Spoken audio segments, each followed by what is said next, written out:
Do you know what it takes to be a millionaire? Some people are born into wealth, but most of us have to work for it. We have to start with nothing and build our way up.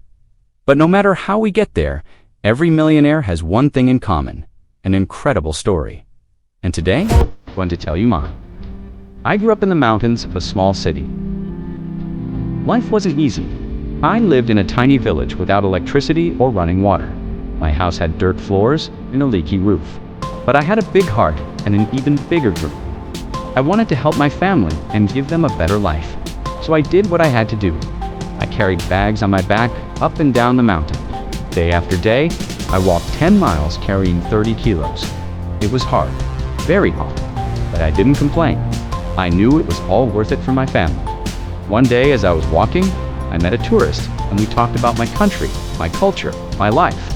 He asked me why I was always carrying a load, and I told him my story. You know what he said?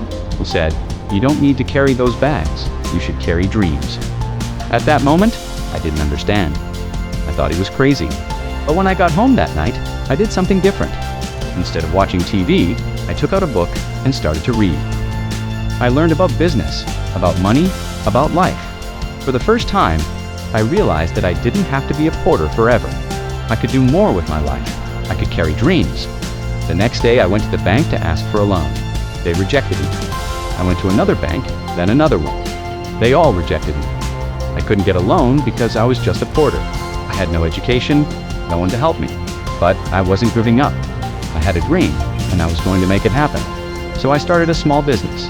It failed. I started another one. Failed. Again and again, I tried and I failed. But I learned from my mistakes. I kept moving forward. Finally, at my first big break, the trekking company needed a guide for a new route in the mountains. They hired me. It was my chance to show them what I could do. I planned the route. I led the team, and we made it to the top.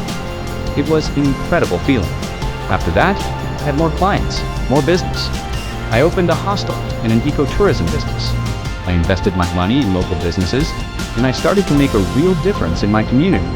Today, I'm known as the porter who became a millionaire. I've won many awards for my work. I've helped hundreds of families escape poverty. I've shown that it's possible to succeed even if you start with nothing. So remember my story when things get tough and you want to give up?